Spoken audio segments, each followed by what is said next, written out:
All right, what's up, everybody? We're back with another edition of Everyday Hoops. Hope you guys are having a good one. Today, another episode of the Look In series, a series where at the each team's season, I go in, look at, kind of recap the team season, look at the future of the team, the state of the team, all the stuff like that. Today's episode is on the Minnesota Timberwolves. Got a lot to talk about with this team. Thank you guys for the views on the videos and the shorts recently. I really appreciate it. If you do like the content around here, consider subscribing, like, turn notifications, do all stuff like that. I'd really appreciate it. It really helps out a lot. Join the membership. If you want to learn more about the membership, there's a video on my channel explaining all of it. You can go back and watch that. That's my Twitter, TikTok, stuff like that. Description down below. And yeah, don't waste any more of your time. Let's get right into it. So the Minnesota Timberwolves this season, they finished the regular season 56-26, good enough for third in the Western Conference. They were hanging around with the 1 seed for a lot of the season until kind of the end of it, but 56 wins, their second best record ever since the 2004 season when they won 58 games. But this was an amazing year for the Minnesota Timberwolves, you know, especially after last year kind of being a little bit disappointed, with making the Rudy Gobert trade and all the stuff. Anthony Towns missed a bunch of the season. There's a lot of things going on, but now they came into this season and it was great. Great season. Anthony Edwards really took a big jump and took that kind of superstar leap a little bit, especially in the playoffs. But in the regular season, he averaged 26, 5 and 5 with a steal, 46, 35, 83 shooting. And then the playoffs, he averaged 27, 7 and 6, 48, 40, 81 shooting. Has some ridiculous games. He's great. Anthony Edwards is great. He's one of the best young superstars we have in the league, and for Minnesota to keep him around is great. Rudy Gobert won Defensive Player of the Year this year for the fourth time. The playoffs weren't as amazing to him, but he has some good moments. Like in the Sun, I feel like in the Sun series, he was one of the best players. He had an amazing series in the Sun series. The Nuggets series has up and down moments. Of course, 1-on-1 with Jokic wasn't great, but after that, you know, he did well. And then in the Dallas series, got cooked by Luka and Kyrie, but who doesn't get cooked by Luka and Kyrie? But for the Timberwolves to figure out the Anthony Towns, Rudy Gobert big man situation was great. Cat had another good year as well. 22, 8 and 3 on 50, 41, 87 shooting splits. Of course, didn't have the great end to the year with the conference finals series in Dallas, where he had a bad shooting series. But Cat still had a pretty solid year. Naz Reid, 6 man of the year. He's become a fan favorite in Minnesota. He averaged 13 and 5 this season. Good job for the Timberwolves paying him last season before coming into this year, because now he's one of the best value contracts in the league. You got guys like Nickeil Alexander-Walker, I think really took a big step this season and kind of found the mold of player he is, kind of a 3-and-D player. He shot 39% from 3 this season. Mike Conley had a really solid year. Jaden McDaniels was in and out of the lineup, but when he played, he was solid. It was just a really good year for the Minnesota Timberwolves in general. You can make an argument this was the best season the Timberwolves have had. You can make an argument. You know, of course, the 2004 years were the only rival. They had the best record. They won 58 games. They made it to the conference finals. They lost there as well.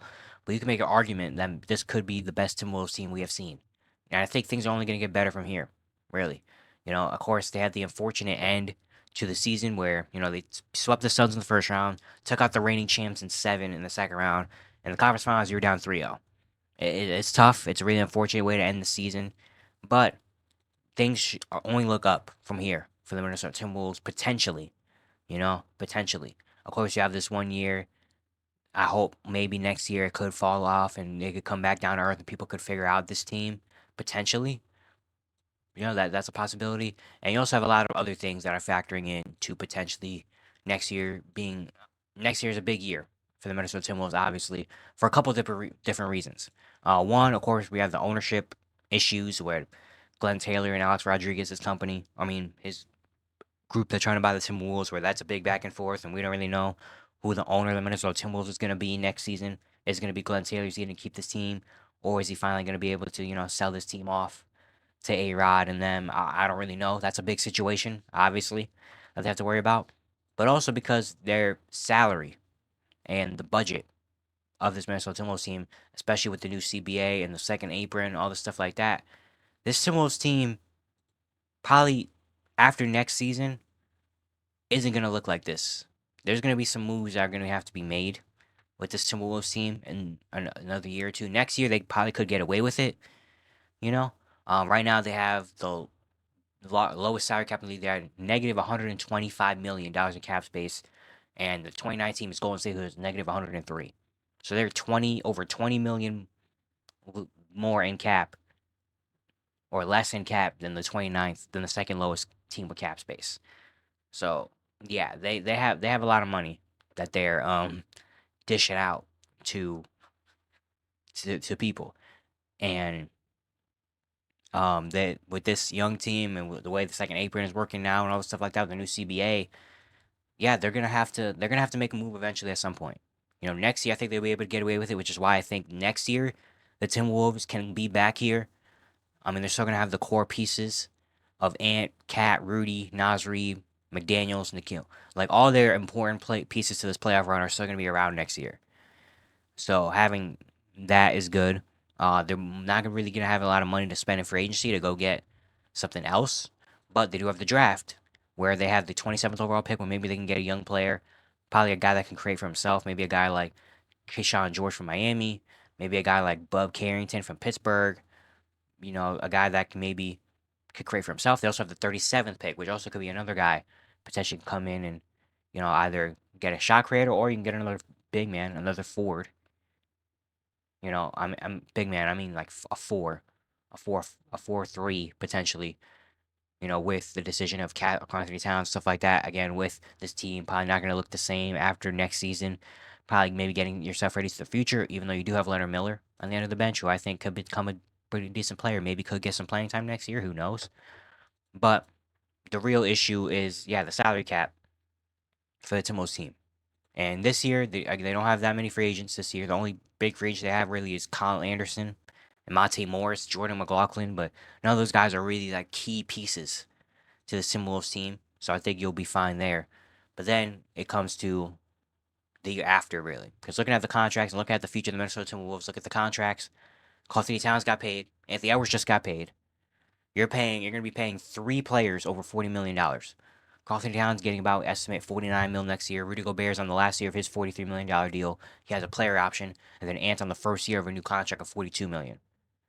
And now you have to mention Jaden McDaniels got his money. His contract's going to kick in, so now he's going to be paid $23 million. Naz Reid, you paid him. Mike Conley still got 2 years left. So the Timberwolves, I mean, again, their salary cap is pretty big. And so next year probably has to be the year that you do big things. Next year is going to have to be the year where you come in and you capitalize, because after 2025, you're going to have Anthony Towns getting paid $53 million. Anthony Edwards has $45 million. Rudy Gobert's got a $46 million player option that he probably is going to pick up. Naz Reid's got a $15 million player option, which he could decline, potentially how next year goes, and maybe get paid even more. Nickeil Alexander Walker's going to be a free agent. Mike Conley's going to be in the last year of his deal. So after this season, things can get very complicated for this Minnesota Timberwolves team future. If they want to keep this team around, a trade's probably going to have to be made. If they want to keep, of course, Ant's not here. Rudy Gobert is eligible for an extension this offseason. Naz Reid's going to have to get paid eventually. You already paid Jaden McDaniels. Nickeil Alexander Walker, maybe you might have to pay, or else he might be gone. A move is going to have to be made in Minnesota because they can't keep all these players on these big contracts. And the odd man out could be Anthony Towns. Obviously, Anthony Edwards is a superstar. You're not going to touch him. You want to keep him in Minnesota as long as you can. Rudy Gobert, Anthony Towns is better than Rudy Gobert, yes. But Rudy Gobert has made such an impact on this team. And he has kind of been their identity. The Timberwolves were the best defense in the league this year. And that is because of Rudy Gobert. And Rudy Gobert kind of makes the identity a little bit in Minnesota. So I don't think they want to give it to him. It's really between Jaden McDaniels and Anthony Towns. One of them is going to have to get moved. And while, yes, you want to keep the better player, and Anthony Towns is the better player than Jaden McDaniels, in my head, it's kind of like, how often are you going to be able to find wings that can do what Jaden McDaniels does on the defensive end? How often are you going to find an all-defensive type of forward in the league?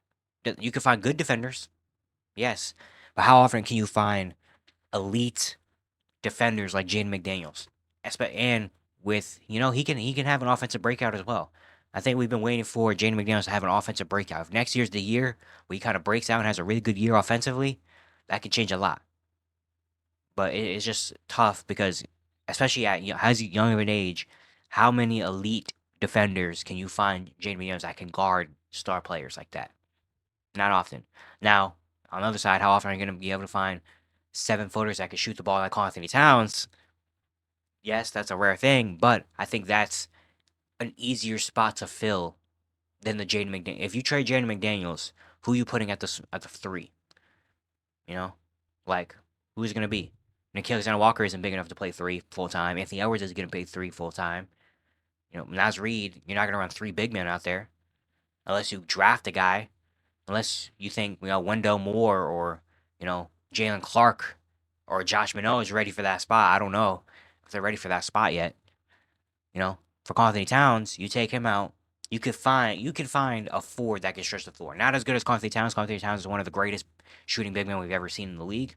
I'm not saying they're gonna be a guy that can give you 20 points per game and be an all-star and shoot the ball like Anthony Towns. That's a big hole to fill as well. But it's a lot easier to find a stretch 4. It's not easier to find a stretch 4 that could rebound and maybe be a decent defender as well than find a guy that has to fill the Jaden McDaniels hole. So that's why I think Anthony Towns is probably the odd man out. Where when Minnesota's going to have to make the move, it's probably going to have to be Anthony Towns. Unless they do get rid of Rudy Gobert, potentially. Or maybe they do get rid of Jaden McDaniels and just say, you know what, we'll just pop in a guy that can space the floor at the 3. But I think personally the odd man out is probably going to have to be Anthony Towns. Potentially. So that's why I think next year is the big year. Because if you want to keep this core together and you want to, capitalize on having this team right now, next year is going to have to be the year. Next year is going to have to be the year that you're going to have to go far. You're going to have to do some really good things next season. And I believe in this team. I believe this team can be one of the best teams in the West again next season. Of course, you have all off season and stuff like that. But looking at it right now, I mean, Denver's obviously going to be back. OKC is going to be a year better. Dallas is going to be there still. And then after that, I mean, the Lakers, who knows what they're going to do. The Clippers, who knows if Paul George is coming back or not. Phoenix has a lot of questions to answer. New Orleans could be good again next year. Sacramento probably is going to be back in a similar position. Who knows what Golden State does this offseason. The Rockets, you assume, are going to be better. The Grizzlies are going to be back next year. The Spurs, with Wemby, if they put another star around him, that could be good. The West is going to be very good next season. And I personally believe Minnesota can have another really, really good season next year and be one of the top teams in the West again. Do I think they're going to be a 1 seed? I don't really know. I can't guarantee you that. But I believe Anthony Edwards when he says we'll be back next year. Because I definitely believe they could be back next year. It's really going to be the year after that really is going to do a lot for Minnesota. But I'm very excited for this Timberwolves team, man. We haven't seen in the last couple of years. I mean, again, since the Kevin Garnett days, the Timberwolves were never really relevant. This is the most relevant the Timberwolves have been since the 2000s. So it's just great to see Minnesota kind of come back and be this type of team again. That's going to be it for today. I hope you guys enjoyed. Once again, if you like the content around here, consider subscribing, turn notifications, do all stuff like that. I'd really appreciate it. We upset a lot. And yeah, I'll see you guys tomorrow.